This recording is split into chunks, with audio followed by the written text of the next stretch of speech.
Boa noite a todos.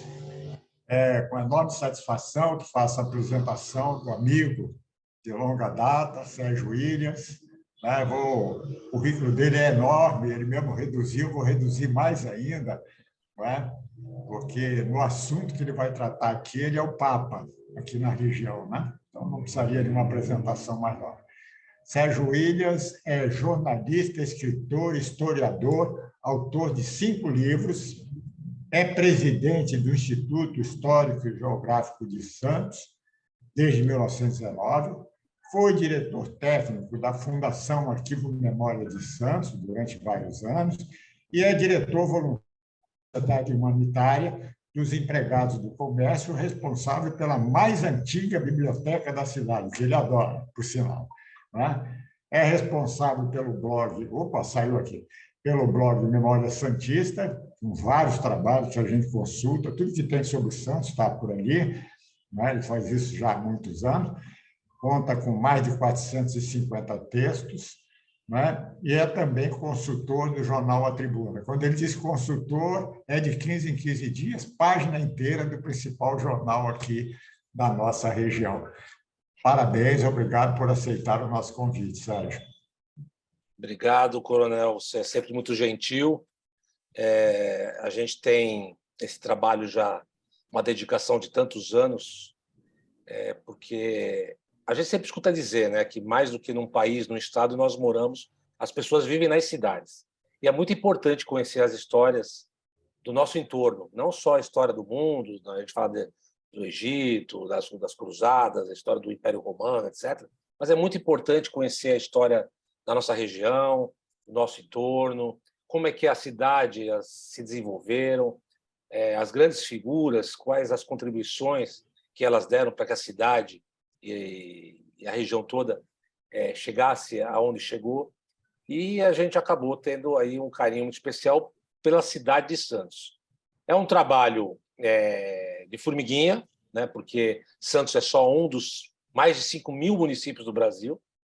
Então, é um trabalho que ele não tem, obviamente, um espectro de alcance muito grande, mas ele tem uma importância até de servir um pouco também de inspiração, de referência para tantas outras localidades, não só do Brasil, mas de qualquer país aí de língua portuguesa ou até do mundo, né? A gente sempre segue uma tendência com muita responsabilidade acima de tudo, porque quando você trata de história, a gente trata sempre de lastros documentais. É sempre importante quando você constrói uma narrativa, você traz uma memorialística de qualquer assunto, que você tenha realmente um embasamento documental, um embasamento de fontes primárias ou fontes secundárias com credibilidade, para que a gente possa realmente transmitir essas informações.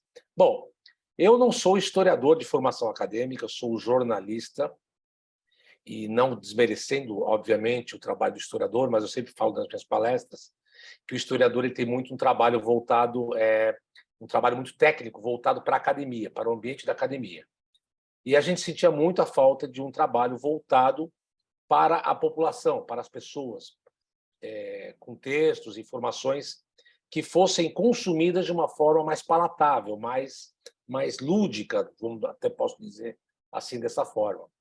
Então, há alguns, já mais de 15 anos, a gente tem se debruçado nessa missão, assim como o coronel Secumandi é o nosso grande guardião das fortalezas aqui da região, do sistema de fortificações aqui da região, e é importantíssimo, obviamente, no contexto de toda a história aqui, mas todas as histórias aqui da região são importantes, né? Em todos os segmentos, na cultura, no esporte, na educação, a história das pessoas, das grandes figuras. E é esse trabalho que a gente desenvolve há tantos anos e que, graças a Deus, a gente consegue encontrar eco na sociedade por meio aí de trabalho de espaços, como o próprio Secumandi falou, no principal jornal da cidade. Agora, nos próximos dias, hoje está completando 6 anos de A Tribuna, e é um privilégio, porque é um jornal mais do que centenário, é o 4º jornal mais antigo do Brasil em circulação, é o jornal A Tribuna. E é um jornal que tem dado espaço muito importante, porque eles me dão página inteira. Foi até engraçado a primeira vez que eles me pediram para publicar. Quando eu vi no jornal Página Inteira, eu falei, acho que eles erraram, porque normalmente os colunistas têm meia página, um quarto, né? E colocaram inteiro. Eu falei, não, acho que eles erraram, ou então era porque é estreia. E aí a segunda viu página inteira, a terceira também. E aí eu perguntei, escuta, é para ser página inteira mesmo? E eles falaram que sim, porque era uma temática de muito alcance, né? Então, assim, a gente sabe que hoje a coluna que leva o nome Era Uma Vez Santos, ela é uma das mais lidas do jornal. As pessoas elas entendem e gostam muito da forma como a gente aborda, né? A gente aborda a história de uma forma muito leve, muito quase com texto com licenciatura poética, que também é outra vertente que a gente acaba tendo. Esses famosos 5 livros aí do meu currículo são livros construídos numa narrativa ficcional.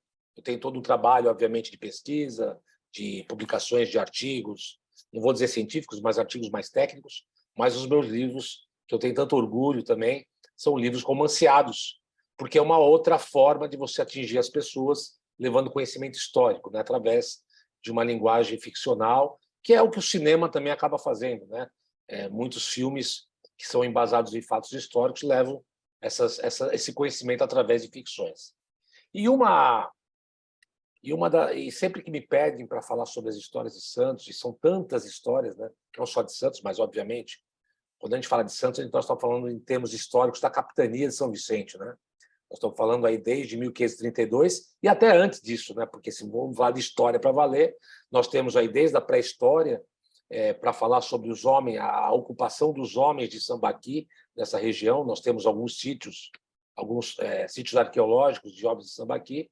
Depois temos, obviamente, a presença do nativo, né? Que é os índios da etnia Guaianá, que era a etnia que ocupava essa região, os tamoios a partir de Bertioga, os carijós mais ao sul, e depois a chegada, obviamente, do homem ocidental, né, a partir de 1502, quando essa região recebe oficialmente o nome de São Vicente, na expedição de André Gonçalves, que, aliás, há também umas polêmicas, que é Gonçalo Coelho, André Gonçalves, enfim, existem teses em relação a quem comandou essa expedição, mas todos eles afirmam categoricamente que dentro dessa expedição estava ali o famoso cosmógrafo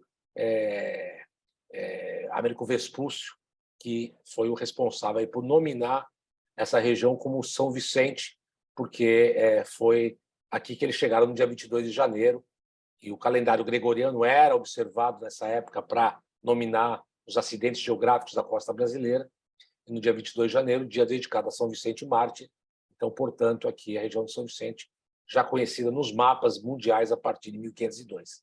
Então, é uma história que já tem mais de 500 anos, né? Nós estamos já em 2022, são 520 anos de uma história que essa região já tem essa nomenclatura ocidental, São Vicente, e a partir daí, até por uma questão estratégica do rei de Portugal, a colonização brasileira se inicia aqui nessas plagas, né?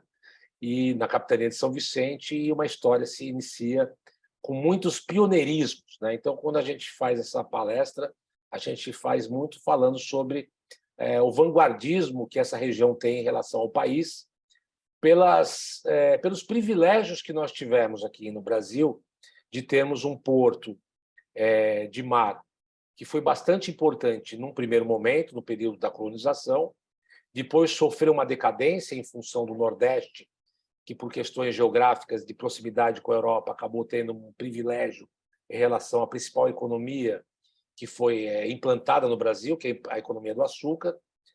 O Nordeste acabou tendo um privilégio por estar mais próximo da Europa.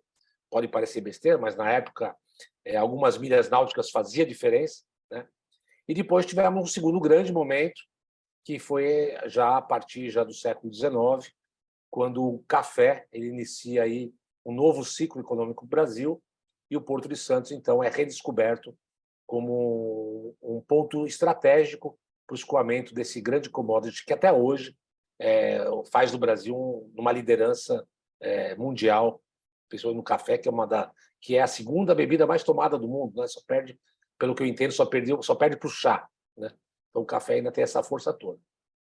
E nessa linha do tempo de 500 anos, né, Santos e a região sempre pontuaram na história brasileira com alguns vanguardismos. E aí eu tenho essa palestra, que é uma palestra, não é muito longa, mas é uma palestra recheada de curiosidades, porque a gente gosta muito de abordar a sociedade como um todo através das curiosidades, né? Porque, volto a dizer, nosso trabalho não tem aquele princípio acadêmico, não é um trabalho voltado para a academia, ele não se aprofunda a ponto de trazer discussões mais minuciosas sobre cada tema.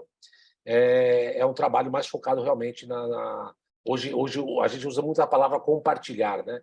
De compartilhar o nosso conhecimento para que as pessoas possam valorar as histórias, né?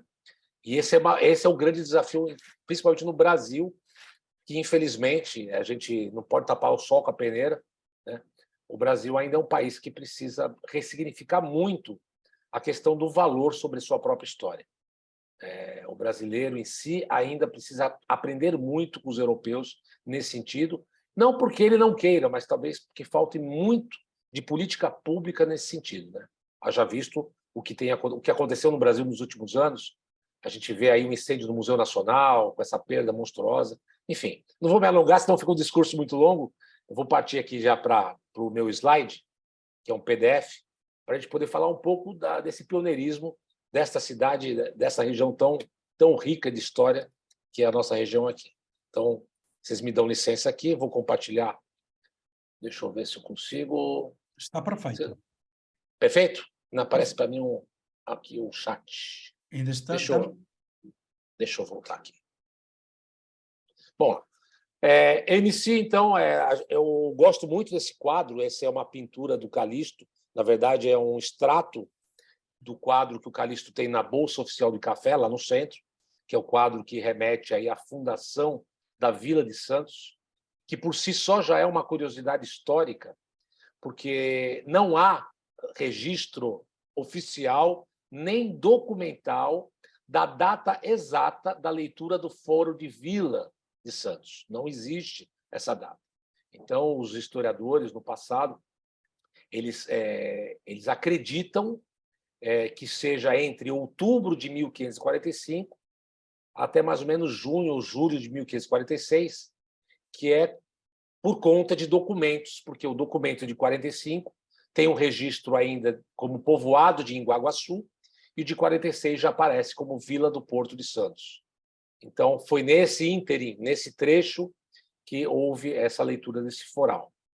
E o Santos, obviamente, tem muito a relação, aliás, eu acredito, eu defendo essa tese, embora haja outras duas teses, de que o nome da cidade ele tem um vínculo direto com a criação do Hospital da Irmandade da Santa Casa de Misericórdia de Todos os Santos, que nos remete à ideia de que tenha sido criado no dia 1º de novembro, que é o dia, no calendário gregoriano, dedicado a Todos os Santos.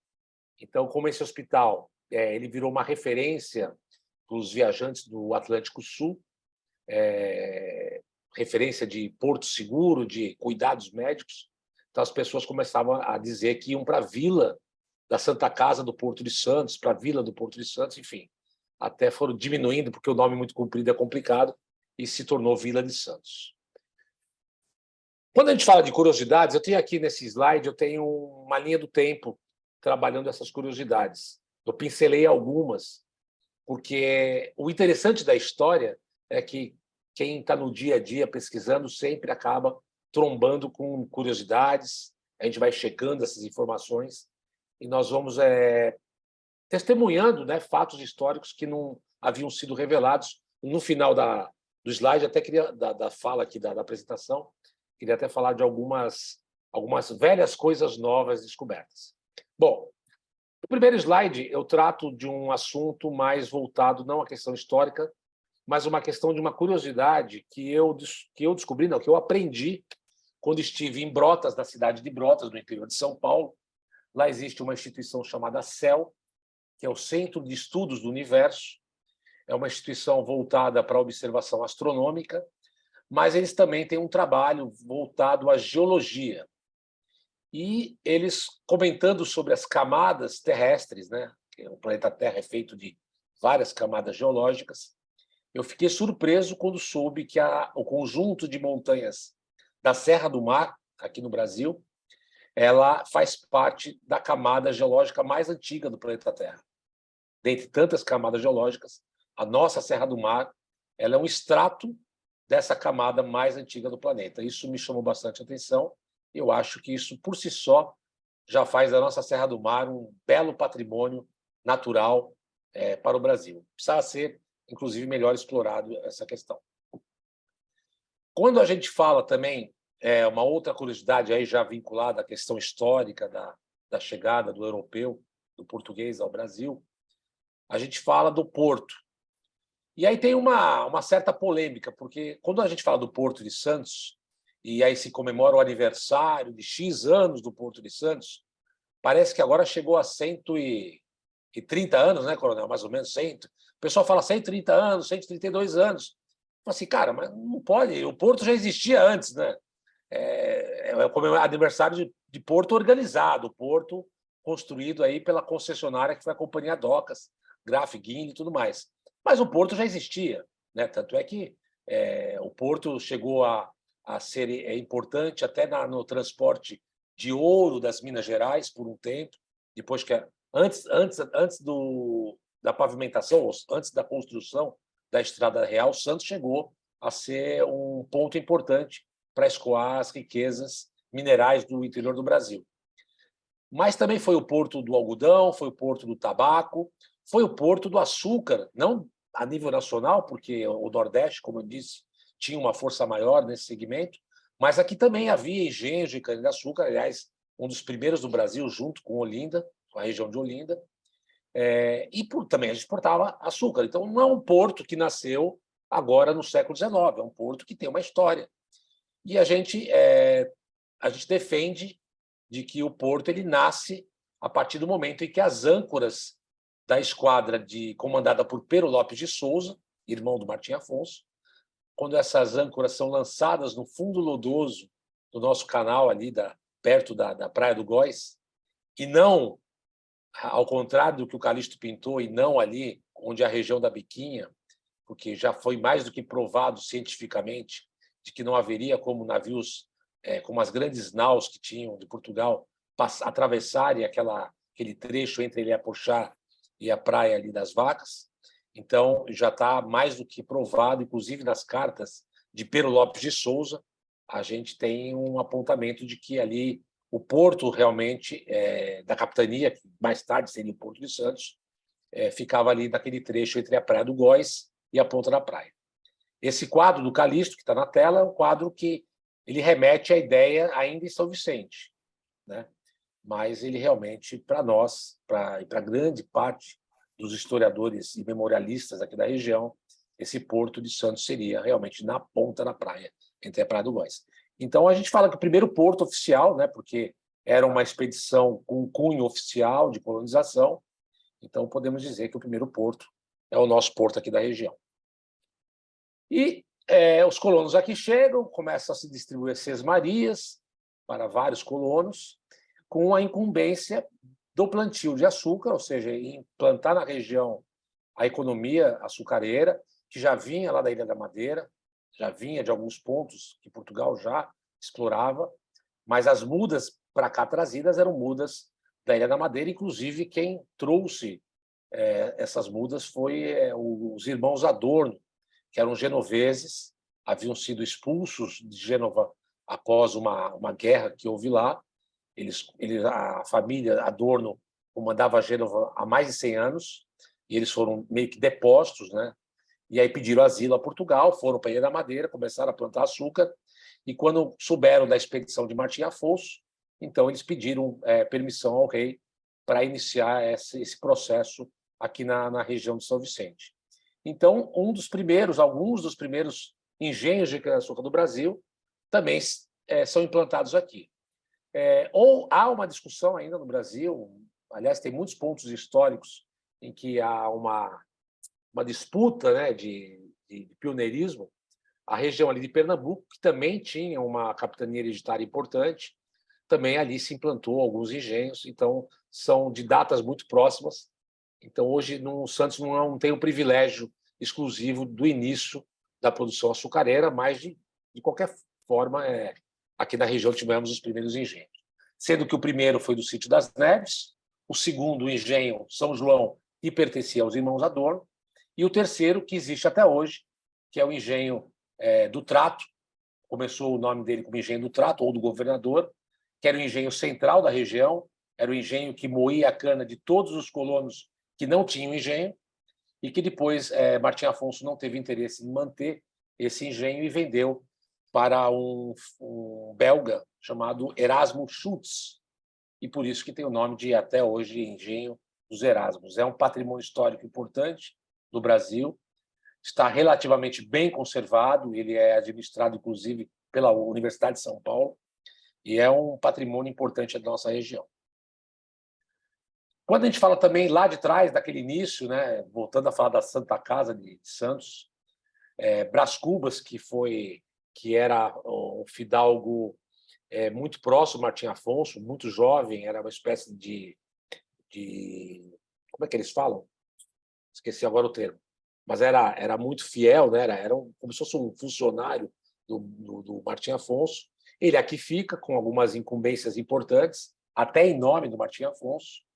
E depois de um tempo, quando ele se torna, então, capitão-mor aqui da região, ele percebe que é importante tomar duas decisões. A primeira, trazer o porto, que estava lá na Ponta da Praia, para a região do Inhogaçu, que era muito mais protegido dos ventos, de possíveis ataques dos índios contrários à ocupação, e também até de nações estrangeiras. E aí depois nós vamos entender até a questão também das fortalezas, nesse processo de defesa da região. E Brás Cubas, então, percebe que é muito importante que se crie aqui no povoado uma instituição para cuidar das pessoas enfermas, doentes. Então, ele traz um modelo de Portugal, um modelo que já estava implantado em Portugal, desde o reinado da Dona Maria, se não me engano. E o avô de Brás Cubas já tinha uma experiência, porque o avô de Brás Cubas foi quem implantou o sistema de misericórdia na cidade do Porto, e ele traz essa mesma sistemática para Santos e cria aqui, então, a Irmandade da Santa Casa de Misericórdia.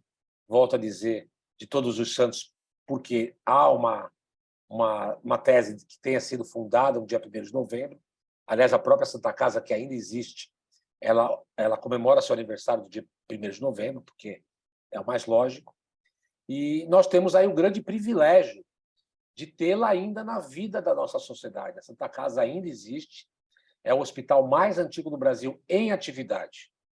Por muito tempo, eu, como memorialista e até pegando informações de tantos outros, a gente defendia aquela coisa de que a Santa Casa era a mais antiga, o primeiro hospital a ser formado no Brasil. Mas há uma linha histórica de que em Olinda foi criada a primeira Santa Casa, acho que 2 ou 3 anos antes da Santa Casa do Brás Cubas. Então, essa é uma discussão que ainda existe no meio acadêmico sobre a idade dessas duas Santa Casas, só que a de Olinda não existe mais, né? Já não tem mais essa Santa Casa de Olinda, e a de Santos existe até hoje. Então, nós temos aí essa marca importante como o hospital mais antigo das Américas até, não só do Brasil, mas das Américas, fundado em 1543. Ou seja, anterior, inclusive, à própria Vila de Santos, que é de 1545/46. Alfândega, outra marca importante também, e também contestada. Quando eu fiz esse slide, na época, esse slide já tem há muito tempo, eu ainda estava usando algumas informações lastreadas em documentos e textos de memorialistas como Francisco Martins dos Santos, Cosima Sobrinho, que davam conta que a Alfândega de Santos era a primeira do Brasil. Porém, me aprofundando mais sobre o tema das alfândegas, parece que a de Santos é a terceira, né? Parece que até Salvador teve uma alfândega anterior. Então, e obviamente Olinda de novo, né? Uma cidade bem antiga. Parece que São Vicente também teve um entreposto alfandegário. Então, a de Santos não é a primeira, mas como eu falo, esse slide é um slide antigo, mas de qualquer forma, a alfândega de Santos ela prosperou mais do que dessas outras localidades, e só foi suplantada muito tempo depois pela cidade do Rio de Janeiro, que aí se tornou realmente um núcleo importante na colônia, a ponto até da família real brasileira, portuguesa, escolher o Rio como um local para vir se abrigar, mas isso muito tempo depois. Aí, outro dado importante, um dado que o Coronel Sacomandi conhece muito bem. Aliás, esse é um quadro que remete à saída de Mendes Sá, a expedição de Mendes Sá para o Rio de Janeiro. Esse quadro ele retrata esse fato histórico. O Forte São João é tido como o mais antigo do Brasil. Ele está ali na ponta ali de Bertioga, porque para se chegar ao Iguaçu, né, onde depois se levantou a Vila de Santos, havia dois caminhos por mar, caminhos por mar.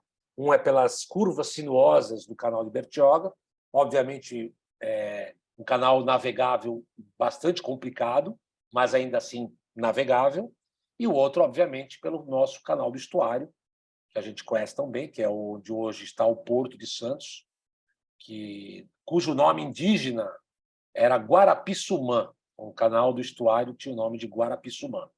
Eram os dois pontos possíveis de vinda de embarcações, então eram pontos importantes para se resguardar com a instalação de fortificações de tiro cruzado, inclusive. Né? O Forte São João tinha o Forte São Tiago, do outro lado, que hoje só tem ruínas. Né?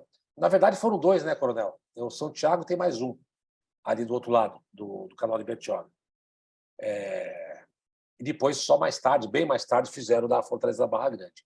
Mas o São João é de 1551, obviamente não ainda com a alvenaria, ele começou como uma paliçada, inclusive o famoso Hans Staden esteve nele, como esteve em outros, no outro lado, ficava mais no outro, mas é uma fortificação histórica para a nossa região, como todas as outras, mas essa como uma grande pioneira.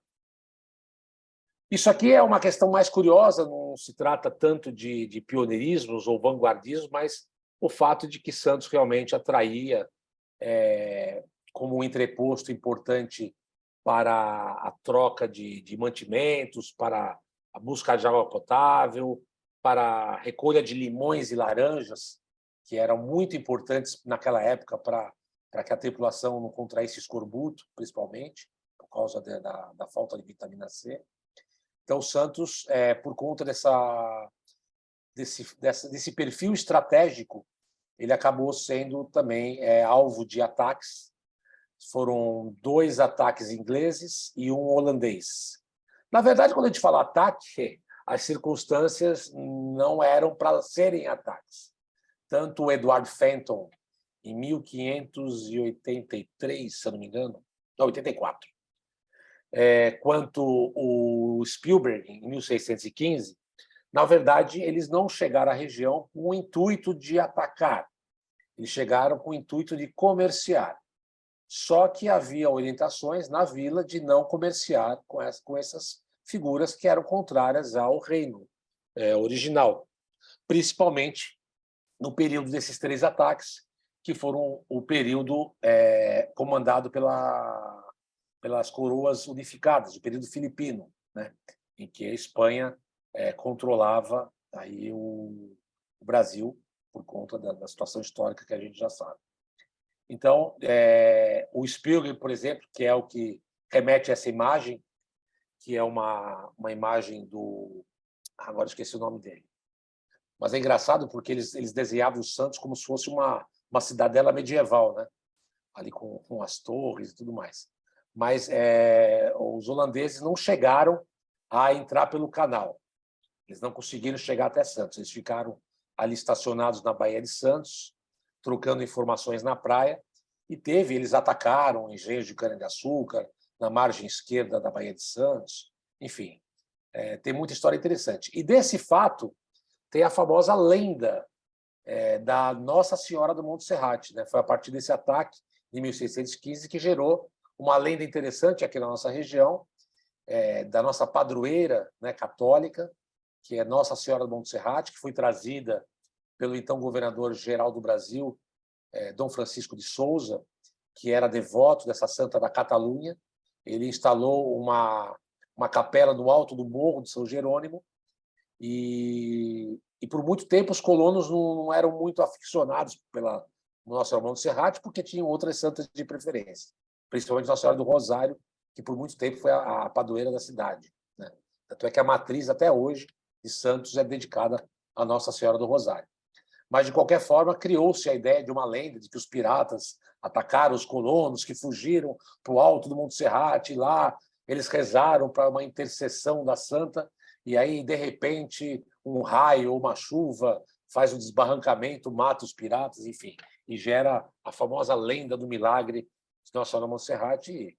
E aí esse imaginário todo católico fez com que ela, até hoje, e ela é a padroeira da cidade, então ela ganha essa importância a partir desse fato histórico de 1615. Embora a Cúria de Santos ela faça a comemoração de Nossa Senhora Monserrate a partir de 1614, o que é um erro. Isso documentalmente falando, é um erro, porque, na verdade, já está documentado em várias referências, vamos dizer assim, como 1615.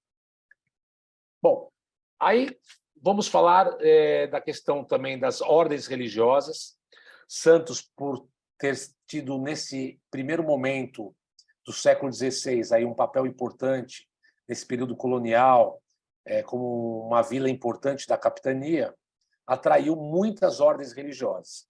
Obviamente, os jesuítas foram os primeiros, aí, até porque tinham uma proximidade muito forte com o reino, e eles implantaram aí toda uma política de entrada aqui na região para a catequese dos nativos.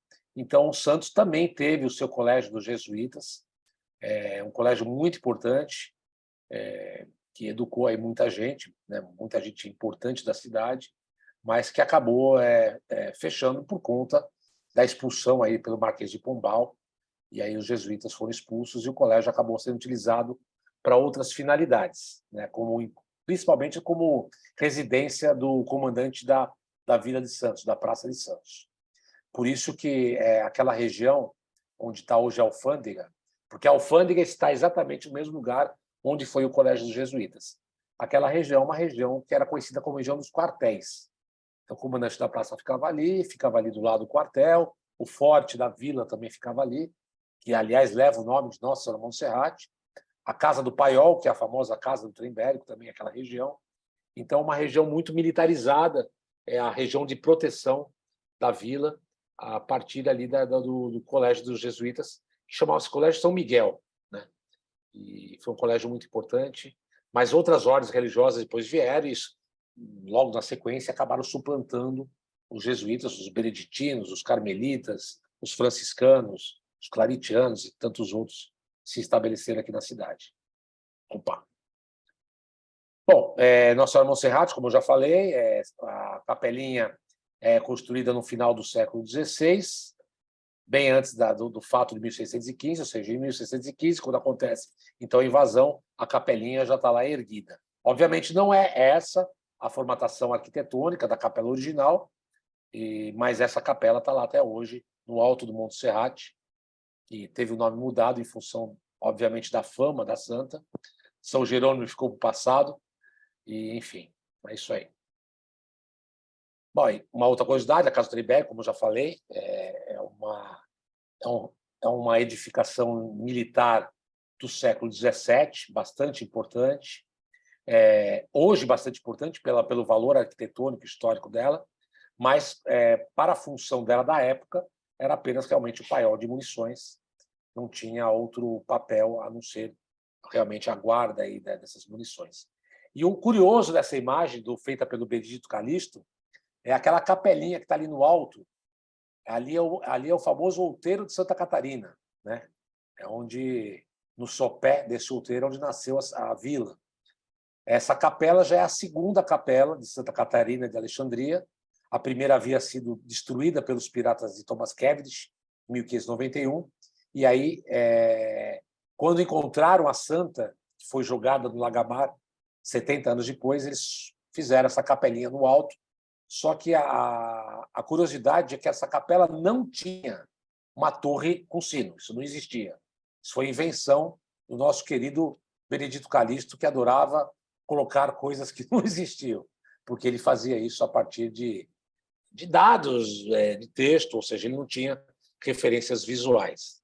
A gente teve a certeza de que essa torre não existia quando surgiram, lá no final já do século XX, né, 1990 e pouco, algumas aquarelas encontradas na Inglaterra que retratavam os santos em 1823, se não me engano, que as aquarelas do botânico William Burchell, né, cuja obra foi comprada pelo Instituto Moreira Salles, né? Então, temos algumas imagens. E ele pintou a capelinha exatamente como ela era e não tinha essa torre. Bom, além, obviamente, dos fatos históricos em si, nós não podemos esquecer de algumas figuras curiosas que nasceram aqui na cidade e ocuparam um papel importante na história mundial. E aí, uma dessas pessoas é o nosso querido padre Bartolomeu Lourenço de Gusmão, que é o precursor da navegabilidade aérea. Eu ia falar uma outra palavra, mas me fugiu agora. Bartolomeu é uma pessoa de uma capacidade brilhante como pensador e como pessoa criativa. Ele fez vários inventos. Aliás, era muito natural que os homens da religião eles tivessem essa capacidade inventiva muito maior, porque eram pessoas que se aprofundavam muito mais nos conhecimentos científicos, etc. E o Bartolomeu suplantou muita gente com as suas invenções. Ele inventou, inclusive, um equipamento que pode ser chamado de o antecessor do forno de micro-ondas.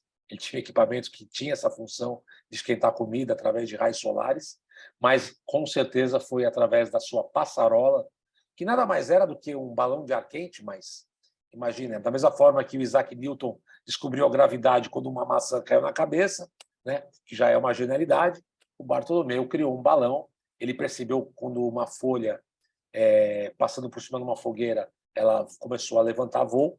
Ele percebeu que o ar quente ele fazia com que, ele confinado, ele fazia as coisas poderem voar, e ele conseguiu fazer com que isso fosse até, de certa forma, controlado. Então, essa navegabilidade aérea, essa condição de navegabilidade, é um conceito criado pelo Bartolomeu de Gusmão, que foi um homem que acabou sendo admirado por todos os seus sucessores na intensa e eterna batalha de fazer o homem voar, né? Então, quando chegamos aí no final do século XIX, inclusive nosso Santos Dumont, todos eles eram fãs de carteirinha do Bartolomeu de Gusmão. Todos eles tinham o Bartolomeu como uma grande referência, e por conta disso, de toda essa situação, Bartolomeu de Gusmão é considerado mundialmente como o primeiro cientista das Américas. Esse é um título que lhe pertence, além de outros tantos que tem no seu histórico, né? Isso é muito importante. Então, o Bartolomeu é uma figura muito importante para ser lembrada. Alô? Está no retorno aqui. Bom, o Bartolomeu é uma pessoa muito importante para ser lembrado na história. Bom, outra pessoa que eu também gosto muito de pontuar é o irmão dele, Alexandre de Gusmão, mais jovem, foi para a Europa também estudar em Coimbra, como tantos outros, se formou em política, em direito, etc. e tal. E o Alexandre de Gusmão ele conseguiu algumas coisas muito interessantes. Em pesquisas recentes, até textos que eu fiz sobre o Alexandre, tem uma passagem muito importante, que é quando ele está a serviço do Reino de Portugal, na Santa Sé, no Vaticano, e o Papa, eu não lembro agora o nome do Papa, ele tinha tanta admiração pela condução diplomática do Alexandre em várias questões que ele tinha que tratar na Santa Sé, que o Papa chegou a convidar o Alexandre de Gusmão a receber um título de príncipe romano, que era o maior grau de nobriárquica que poderia se receber no Vaticano. E o Alexandre de Gusmão, de uma forma muito ética e muito leal, disse que não poderia aceitar sem antes consultar o rei dele. Ele volta a Portugal, consulta o rei, só que o rei, já envenenado por parte da corte que tinha ciúmes do Alexandre de Gusmão, não permitiu que ele aceitasse esse convite para assumir esse encargo junto ao Papa e resolveu aproveitar ele para uma outra tarefa, que era a tarefa de construir um novo tratado, porque havia um litígio entre Espanha e Portugal a partir de possessões na Ásia, enfim, vários lugares, e aí chegou-se à conclusão de que o Tratado de Tordesilhas deveria ser rompido. A Espanha já não tinha mais tanto interesse na América, tinha mais interesse nas especiarias da Ásia e na rota, né, para a Ásia. Então, o Alexandre construiu uma tese importante, que foi o Tratado de Madrid, que depois foi assinado em Madrid, com o conceito de ut possedes, né, que é aquele conceito de que aquilo que você vai conquistando, né, demarcando de terras, aquilo acaba lhe pertencendo. E por conta desse rompimento do Tratado de Tordesilhas, né, dessa linha imaginária que dividia a América em 2 pedaços, os bandeirantes brasileiros fizeram o serviço seguinte e o Brasil acabou conquistando medidas continentais que tem até hoje. Então, a gente gosta muito de falar que o Brasil tem o tamanho que tem graças ao santista chamado Alexandre de Gusmão, por conta da elaboração desse tratado na forma jurídica com o qual ele foi feito, e que acabou dando certo. Uma curiosidade interessante de Santos: o primeiro censo registrado é de 1765 e a cidade tinha só 1.625 habitantes. Nós estamos falando, aí você vê, já de 1545, 645, 200 anos, a cidade praticamente não tem uma evolução populacional, porque o Sudeste brasileiro perde muito em importância econômica para o Nordeste, que acabou sendo privilegiado na questão das explorações, não só do ponto de vista da agricultura, mas também para outras questões de exploração da Amazônia e tal, e no interior do Brasil já a exploração das minas, mas com o escoamento disso para outras paragens que não Santos. Santos até participou disso por um momento, mas foi muito rápido. Uma outra questão interessante na nossa região, gente, só quero dizer uma coisa: não existe relação de um tema com o outro, são só curiosidades. Então, estou fazendo uma linha do tempo, pulando datas aqui. A Calçada do Lorena tem uma questão muito interessante em relação a esta obra. Quando São Paulo inicia um processo de aumento da sua produção agrícola do ponto de vista de açúcar, de tabaco, algodão, mas também principiando com o café, porque as primeiras exportações de café pelo Porto de Santos datam mais ou menos de 1790 e pouquinho, ao final do século XVIII. Então, o reino percebe que é muito importante, é estratégico que a Serra do Mar tivesse um caminho menos complexo do que os que haviam antes. Porque antes da Calçada do Lorena, e aí é uma história, obviamente, paralela e bastante longa, os caminhos pela Serra do Mar eram precaríssimos. Na verdade, você praticamente tinha que escalar, agarrando em troncos de árvore, em cipós, em pedras. Era uma aventura. E havia necessidade, obviamente, de se construir um caminho pavimentado de melhor qualidade. E aí Bernardo José de Lorena vem como comandante aqui da capitania já de São Paulo e traz com ele o Real Corpo de Engenheiros de Lisboa, que foi uma turma que tinha uma alta capacidade técnica de engenharia. Eles tinham sido utilizados, inclusive, na reconstrução de Lisboa, pós aquele famoso maremoto que destruiu, né? Remoto que destruiu Lisboa.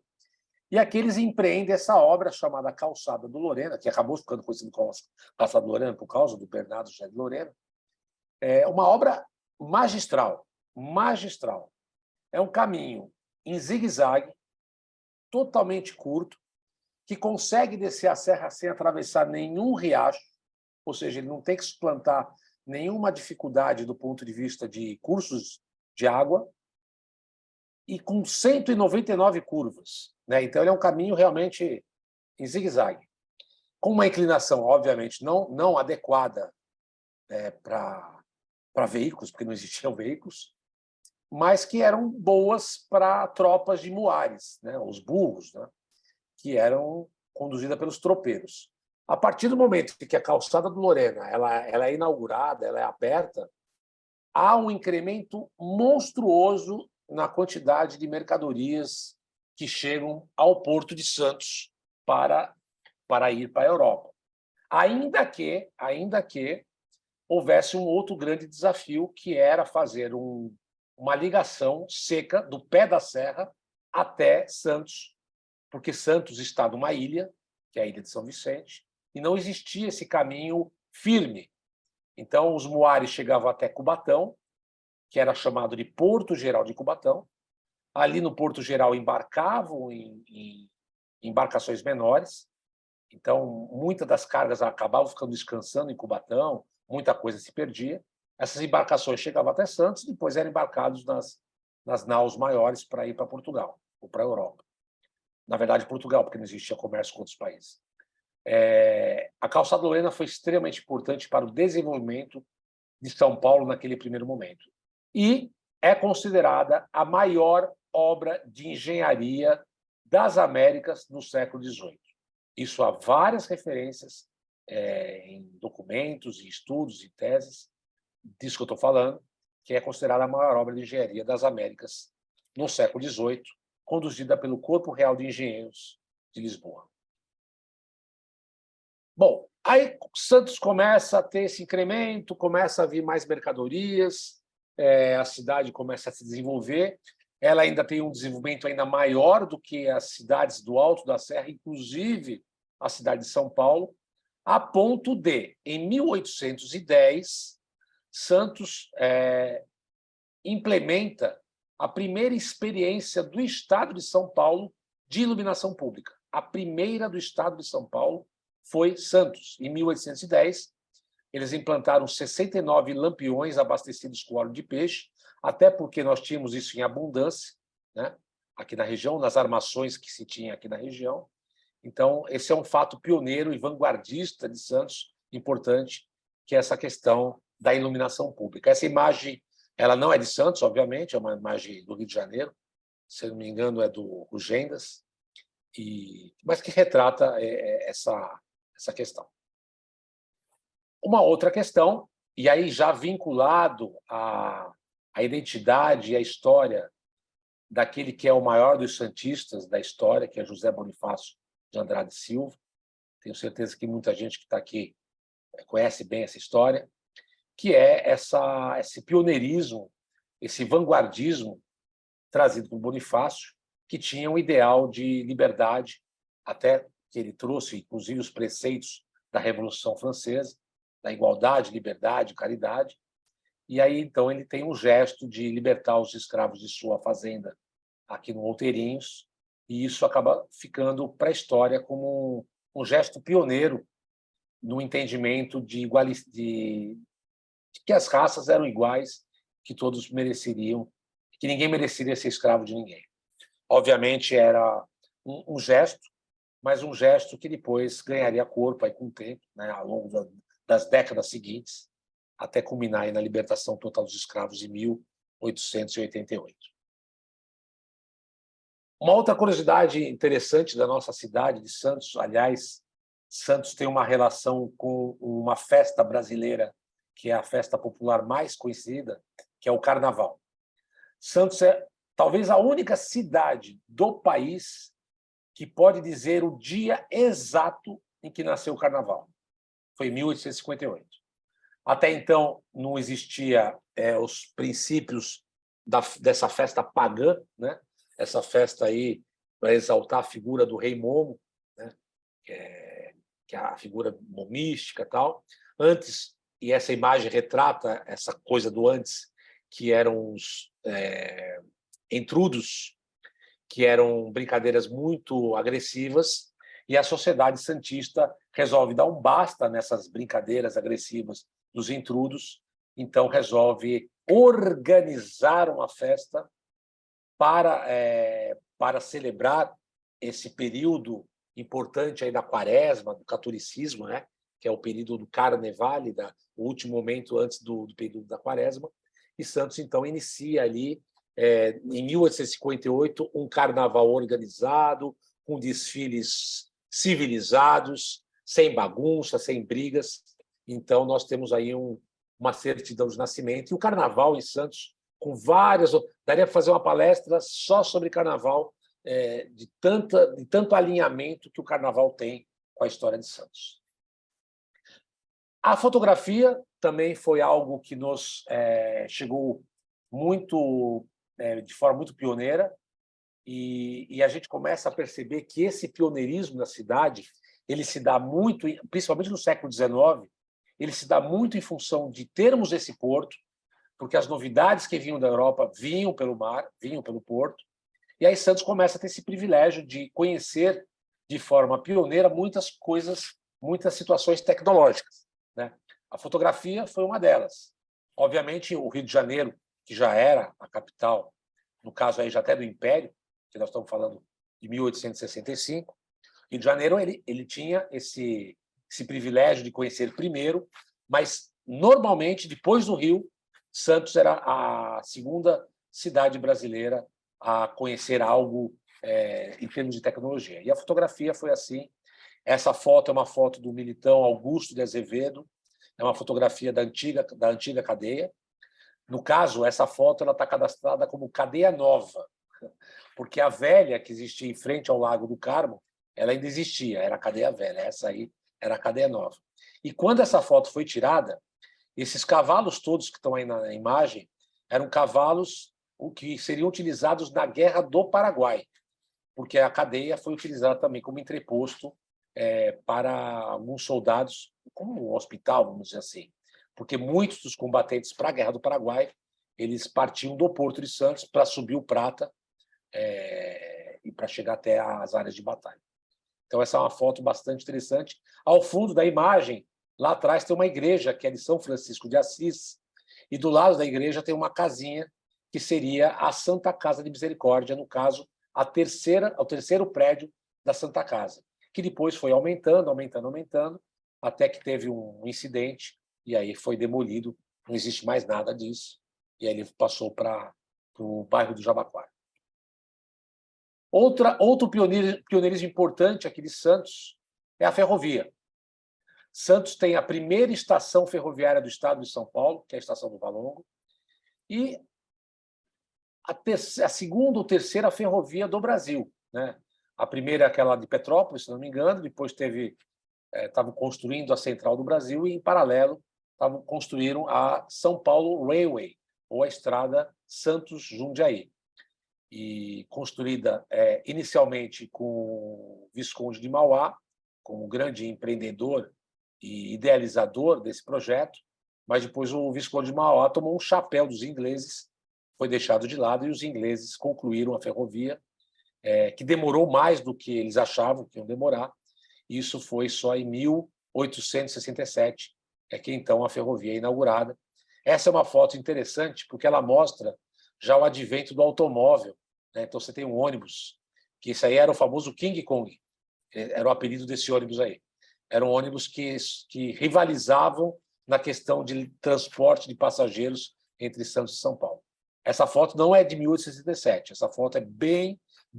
Essa foto deve ser 1920, por aí. Bom, outro pioneirismo importante de Santos foi a questão do transporte em bonde. Foi o primeiro transporte ferroviário urbano do estado de São Paulo, mas não foi o primeiro do Brasil. Isso eu pontuo porque, infelizmente, algumas pessoas dizem que foi esse, e Santos foi a primeira, mas o Rio de Janeiro, Niterói, Salvador tiveram experiências anteriores a Santos. E, enfim. Sérgio, está muito empolgado, já passou de 1 hora, hein? Ai, gente. Bom, eu vou acelerar aqui. Vou acelerar, coronel. Mas eu tenho quanto tempo mais? 10 minutos? Por aí, porque Tá senão bom. eu só tenho compromisso. Eu vou acelerar. O transporte em bonde, então, é um grande fato histórico. primeira linha de 1171. Há algumas questões também relacionadas ao esporte em Santos são pioneiras. O remo é um esporte que, para o Brasil, nasceu em Santos. Há uma rivalidade com o Porto Alegre, que introduziu o remo também naquele mesmo ano, mas o remo nasceu no Brasil, em Santos. E por que é tão importante? Porque na época não existia futebol. O remo era o grande esporte das massas. Havia até arquibancadas para assistir.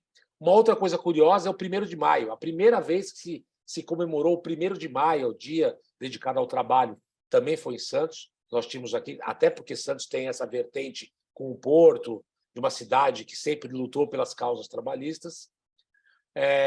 Uma curiosidade interessante no turismo: a primeira atração turística da cidade foi um vulcão. Como assim um vulcão em Santos? Não é Nápoles aqui? Na verdade, não era um vulcão, era uma bolsa de gás que foi perfurada por engano lá por uma equipe de saneamento. Aquilo lá entrou junto com o ar, pegou fogo e ficou quase 2 meses queimando. E aí deram o apelido de vulcão no Macuco, e as pessoas vinham de São Paulo especialmente para cá só para ver o vulcão, por isso que é a primeira atração turística da cidade. O cinema também em Santos tem muita relação com a cidade.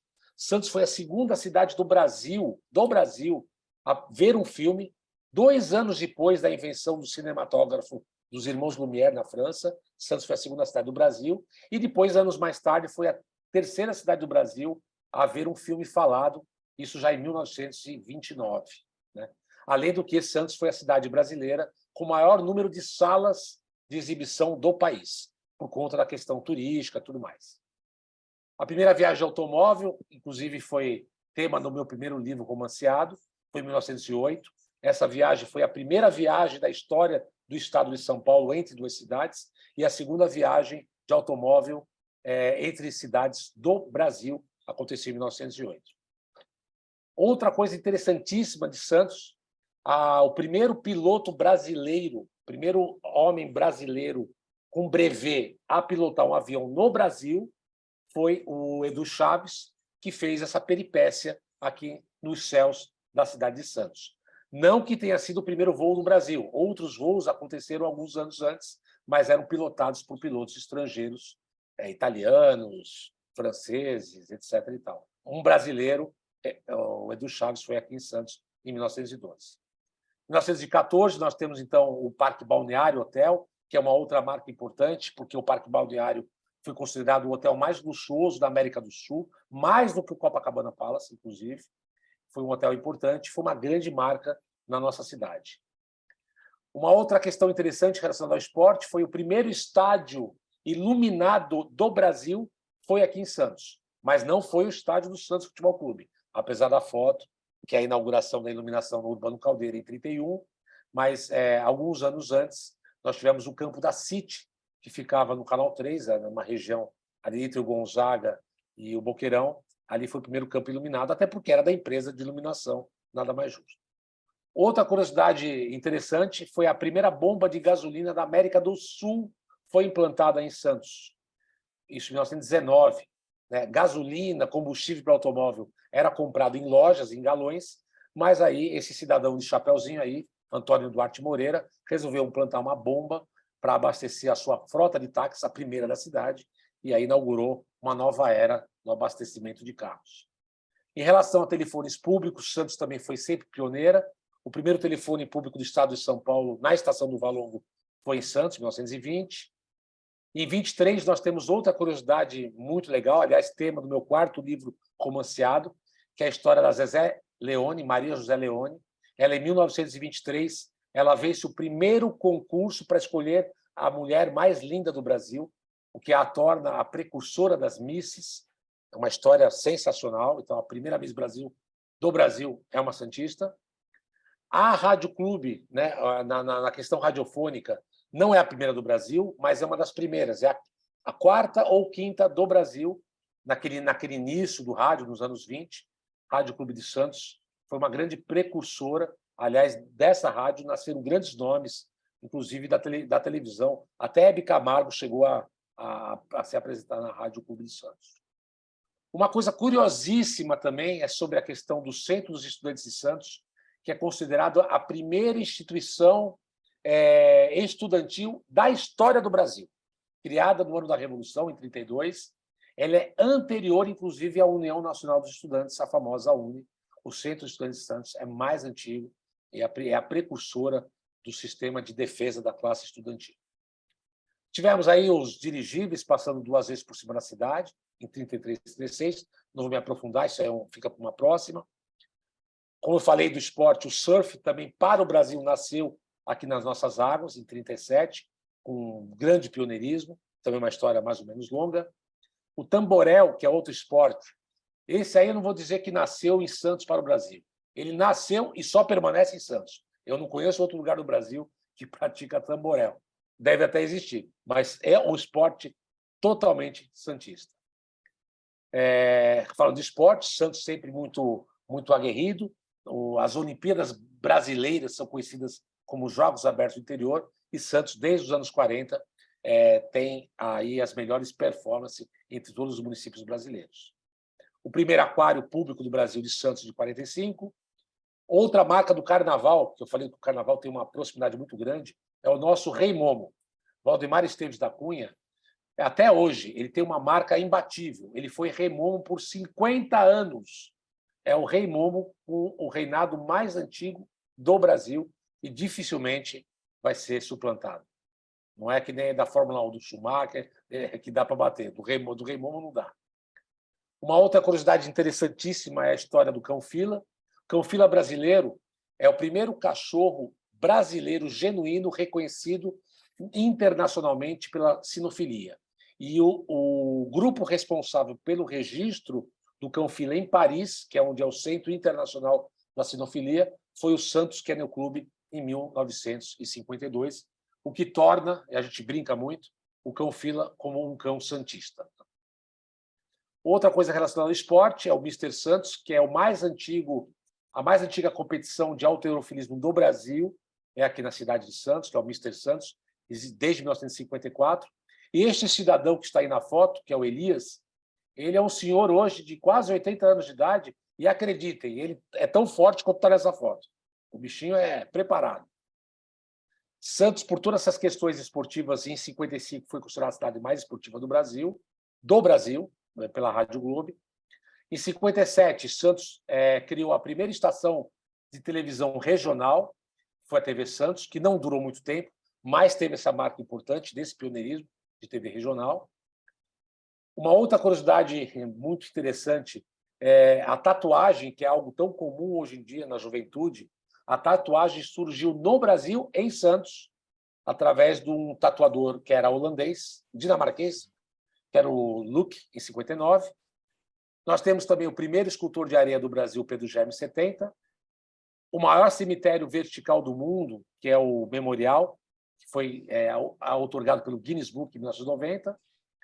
Nós somos a capital brasileira do triatlon e temos o maior jardim de orla do planeta Terra, que é o Jardim da Praia de Santos, que é um grande orgulho da cidade, também foi para o Guinness Book. E é isso aí acaba. Eu teria até outras curiosidades, mas na época eu achei que isso aqui já estava bom, até porque também fica muito longo nessa palestra, mas é isso aí, gente.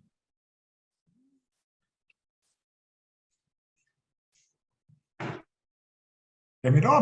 Muito obrigado. Sim. Muito obrigado, Sérgio. Muito não vai bem. ter tempo para debate, caramba. Queimou o tempo. Muito bem. Sim, Me senhora. perdoe, me perdoe, Sérgio. mas quando eu falo, eu não paro de falar. Pois é. E não Mas tudo só, bem. vê-se também que gosta muito de Santos e da sua cidade, sem dúvida nenhuma, que tem rasgos e registros de muito pioneirismo, que pode dizer não é só do Brasil, é mesmo de todo o mundo. Não acredito que haja nenhum Rei Momo no mundo inteiro que tenha estado por 50 anos. Muito bem. Eu não o quis interromper, e ainda bem, tivemos aqui assim uma visão sobre Santos e a história de Santos praticamente dos últimos 500 anos, por um santista que, sem dúvida nenhuma, gosta muito da sua cidade. Muito obrigado por nos trazer esta informação toda. Eu gostaria só de, temos pouco tempo, temos cerca de 10 minutos, não sei se alguém que gostaria de fazer alguma pergunta ou alguma intervenção. que ninguém agora comece a disputar as coisas que o Sérgio aqui disse. Não é a primeira, é a segunda, mas... Eu gostaria, Rui, posso, Carol? Claro, sim, Carol, faz favor. Primeiro agradecer, Sérgio, eu achei assim, riquíssimo, né? E acho importante tu falar que a academia tem uma forma de falar e você tenta trazer de uma forma mais, vou usar assim, coloquial, né? Que é justamente isso, a gente se aproximar, né? É o que eu tento fazer mesmo eu sendo acadêmica, mas aproximar quem não o é, e assim a gente consegue trazer mais informação. Eu acho que você foi muito didático hoje. Eu sou uma ignorante total de Santos, então assim, eu fiquei muito apaixonada pela tua paixão. Mas uma coisa que me chamou a atenção é que você não falou de um pioneirismo feminino, que é a única, a primeira e a única, que é a Marquesa de Santos, que sequer era de Santos. Eu queria saber se tu não botou justamente porque ela não era de Santos, ou porque assim, não se considera, né, ela uma marquesa em si. No mais, tá ótimo. Então, a Domitila de Castro Canto e Sérgio, a Melo... resposta tem que ser menor que a pergunta. Tá bom. Domitila de Castro Canto e Melo, ela não só ela não é de Santos, mas ela nunca esteve na nossa região, nunca pôs os pés aqui.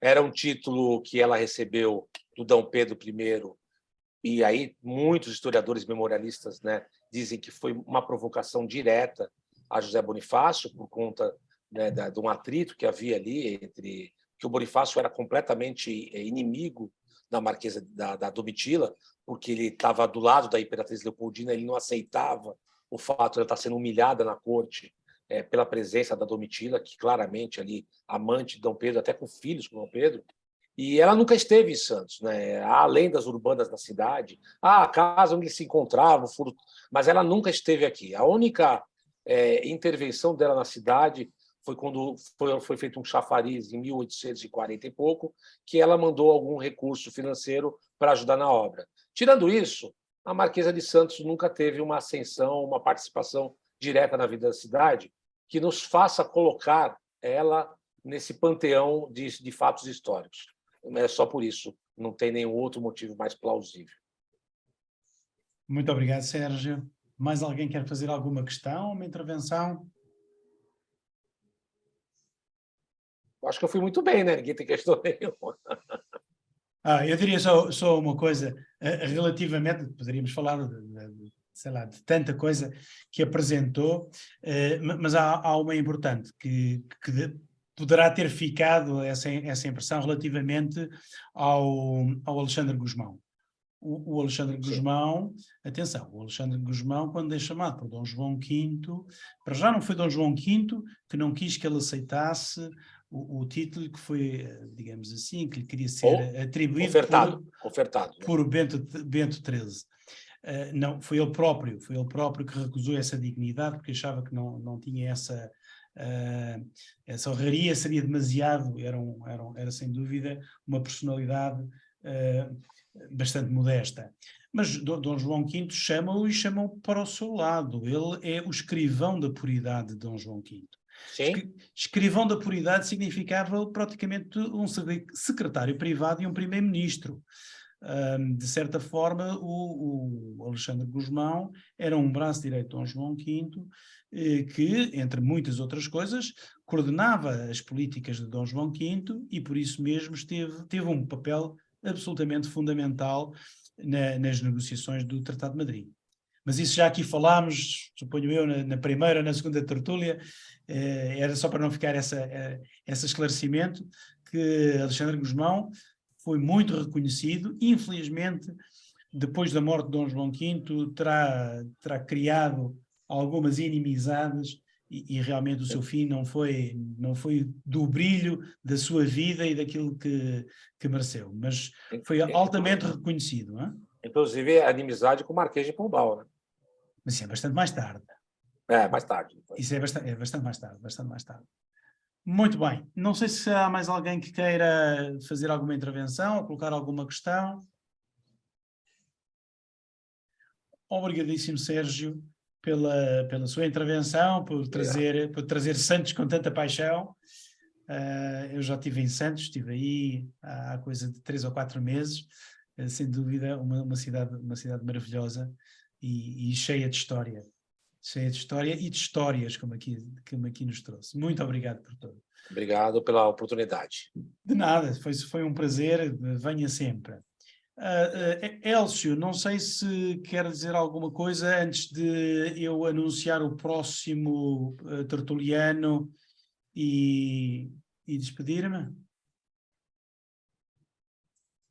Eu queria só agradecer, né, ao Sérgio por ter nos atendido, né? O Sérgio não é professor, porque 45 minutos a gente larga o tablado e vai embora, né? Mas foi ótimo, foi assim, tem muita coisa para nos contar. E queria agradecer, naturalmente, aí tem vários amigos, né, que eu não vou nominar aqui, porque a maioria aqui é de amigos de longa data, né, que eu agradeço, tem até parentes meus aí.